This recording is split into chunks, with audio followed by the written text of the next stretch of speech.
guys, so long time no see. I'm not even gonna give excuses this time. It's just been crazy. So anyways, this is going to be a wrap-up video. Let's just go ahead and get started. First book I read in September was A Million Suns by Beth Revis, which is the sequel to Across the Universe. The sequel was really good. It's not one of my all-time favorite series, but it's definitely very interesting and fun to read, and I recommend this series if you're into the whole space, sci-fi, futuristic type of thing. So yeah. Then I read The Book of Tomorrow by Cecilia Ahern, and she is the same person who wrote P.S. I Love You. This book is about a girl who ends up having to live with her aunt and uncle because of some things that happen in her life.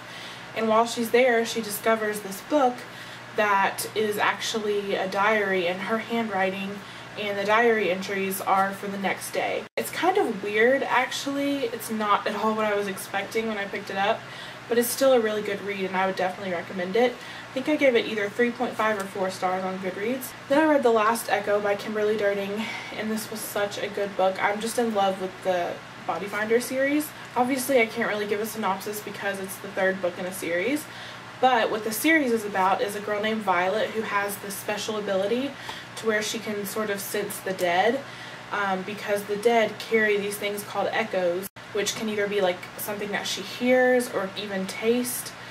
She can even see them sometimes, smell them, things like that. I'm pretty sure I gave this book 5 stars. So yeah, definitely check out the series. Then I also read The Pledge, which is by Kimberly Durning as well, and it was pretty good. Unfortunately, I was a tad disappointed just because the writing was a little different from her Body Finder series, but it was still a good book and I would still recommend it. I gave it 4 stars. I sped through this book, and I guess it's just because it was really interesting and there wasn't a whole lot of dull moments. Then I read The Secret Life of Prince Charming by Deb Coletti, and I have to say that this was my favorite book that I read in September. It can be kind of slow-paced, but for me personally, I love Deb Coletti and I love her writing, I love her books, so I just loved every minute of it. One of the main topics is love in this story, and it gives a lot of different opinions on love and what it is and how it's supposed to be, and it was just really great and entertaining and even a little informational. I mean, I love reading stuff about that and people's opinions on love and things, and it was just amazing. Like, it was one of those books that after I read it, I just kind of had to sit there and just soak in it. I couldn't start another book right away or anything because I just wanted to enjoy it. Next, I read The Duff by Cody Keplinger, and I know Ashlyn is going to be so happy. I think I already told her that I read this, but she has been wanting me to read this for a while now.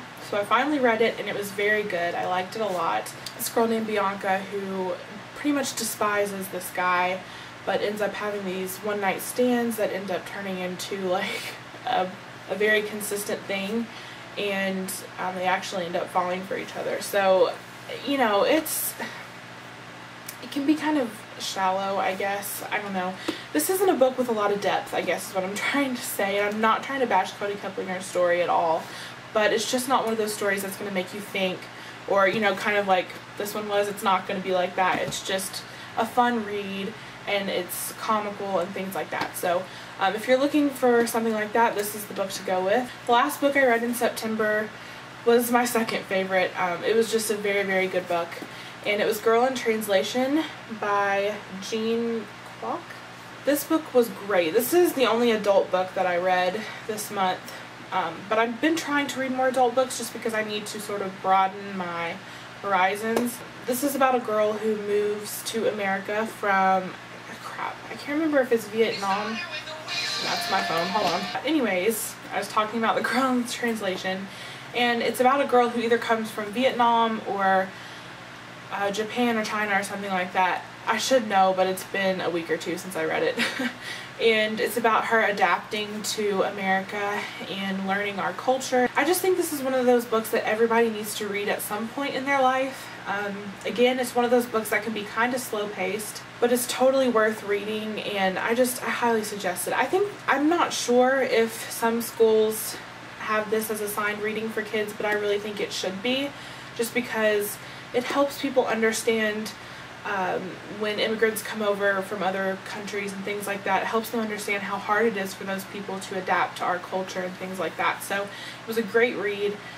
Loved it. I really, really think everyone should read this. So that is my wrap up for September. I hope you guys enjoyed it.